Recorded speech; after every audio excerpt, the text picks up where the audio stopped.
Tell me about your childhood. Has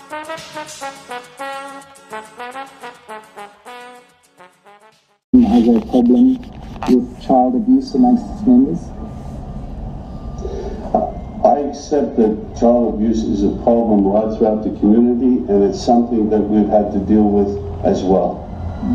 And do you accept that it's presented, I withdraw that, do you accept that the manner in which your organisation has dealt with allegations of child sexual abuse has also presented problems? There have been changes in policies over the last 20 or 30 years where we've tried to address some of those problem areas, and by the fact that we've changed the policy would indicate that the original policies weren't perfect. And you accept, of course, that your organisation, including people in positions of responsibility like elders, are not immune from the problem of child sexual abuse? That appears to be the case. And do you accept, Mr. Jackson, that many of the efforts that are being made by different people and organisations to highlight the issue of child sexual abuse and try and find solutions are genuine efforts to improve the situation? I do accept that, and that's why I'm happy to testify. And that such efforts are not necessarily an attack on your organisation or its system of beliefs? We understand that too.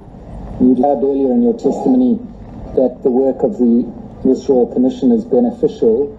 Do you accept then that the Royal Commission's efforts are genuine and well-intentioned? I certainly do. And that's why we came into the Royal Commission hoping that collectively something would come forward that would help us as well as everybody else.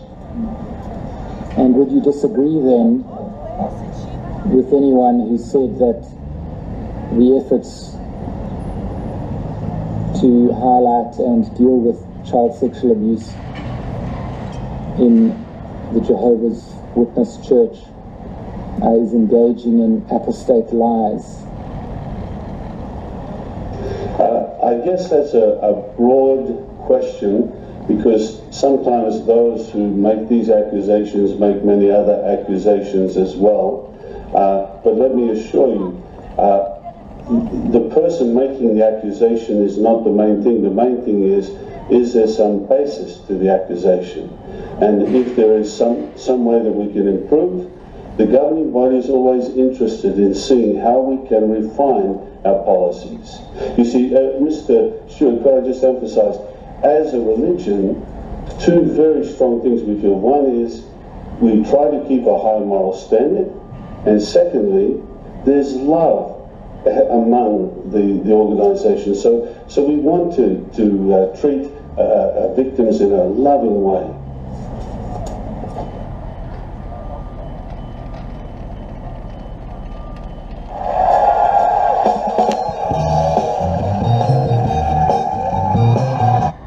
The Royal Commission into Institutional Responses to Child Sexual Abuse has turned its attention today to the current policies and procedures of Jehovah's Witnesses.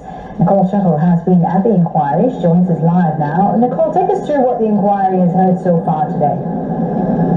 Well, the Royal Commission is looking at how the Jehovah's Witnesses Church responded to its recommendations after a hearing which looked at the experiences of some survivors of sexual abuse back in 2015. And we heard that there are in fact 67,000 members of the church across more than 800 congregations in Australia. Now, its governing body is based in the United States, and because of that, the Commission has no powers to compel any of the big guns, so to speak, to come and give evidence. It did request that authorities from the US appear at these hearings either in person or via video link, but they declined. However, there were two senior church officials questioned today, and they're based in Australia, and they were asked about a number of issues, including changes to church laws, which now mean that victims are not required to confront their abuser, and also the church's refusal to abolish what's known as the two-witness rule, which means that if a perpetrator doesn't confess to child abuse, then two eyewitnesses are required. And Terence O'Brien from the Jehovah's Witnesses faced some quite intense questioning about this issue, including from the chair of the Royal Commission himself, Justice Peter McClellan, who said that really this puts survivors of child abuse in a terrible position if the organisation itself won't accept that abuse has occurred in the absence of a confession and two witnesses. And Mr O'Brien said that it's not a case of the church disbelieving survivors, but went on to say under questioning that scripturally the church cannot accept allegations if the survivor doesn't go to civil authorities, if there is no confession, and in fact if there are not two eyewitnesses. So that was really the focus of the evidence about the Jehovah's Witnesses for the morning session. And what else has happened since the last hearing involving the Jehovah's Witnesses? It's quite